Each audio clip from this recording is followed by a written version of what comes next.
Good morning, Quad Cities. Ready to sweat things out again as we get into the afternoon. No storms on the radar this morning to cool us down, so it does look like we're on track to see really the hottest day of this entire stretch moving in as we head into the afternoon. Before we get to how hot it will feel, let's look at your traffic situation this morning, which is in good shape. We're not seeing any fog and certainly no rain. Many of us wish we could see a little bit more. Had a little taste of that yesterday, along with some gusty winds too, especially north of the Sterling area, right around the Whiteside County, Lee County border. Some trees down, even some flattened corn being reported by some strong wind gusts as some of the storms raced through yesterday afternoon. So the pattern we have in place right now, it is actually supportive of seeing some scattered to strong severe thunderstorms as we head into the next couple of days. A lot of heat baked into the center part of the country. And along with this heat, you've got a ton of this storm energy sitting around. That was the case yesterday. You get a little disturbance coming in from the north and west that triggers those storms. The line we had yesterday morning, a classic example of that, and we could repeat that a little bit later tonight. So I've plotted here our future track storm energy. If you're familiar with the color scale, anytime you get these bright yellows, almost white color, that's a very high level of storm instability. So some of these storms will tap into that and bring some very strong wind gusts to the surface. Future track a little bit later this afternoon into the evening. This is 6:30, showing a little bit of scattered storm activity working down.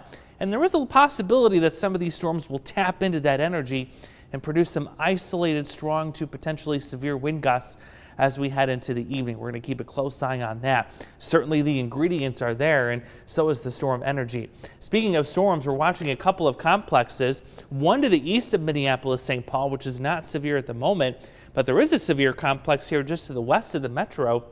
And that, if it continues on its current path, you notice it's sinking a little bit further to the south and east with time.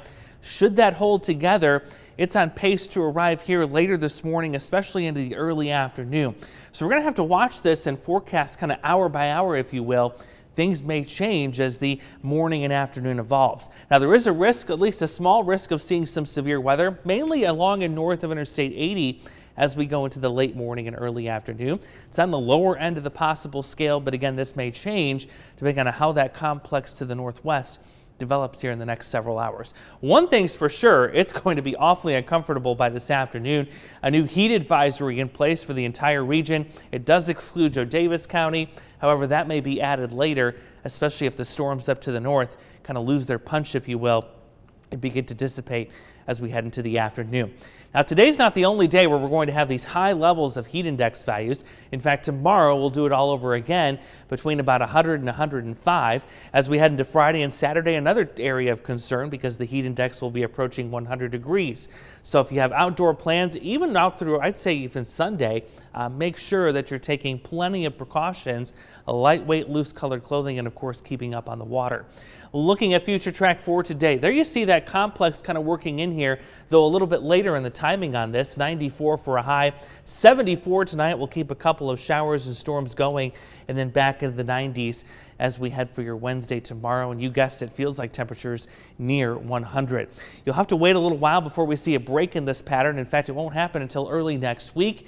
And even then, it's only a couple of days. There are signs that beyond Tuesday, we're going to be back into the 90s all over again for next week. Hopefully, though, we can get some rain. There are some rain chances in the forecast scattered here and there, but certainly a lot of heat and humidity, too.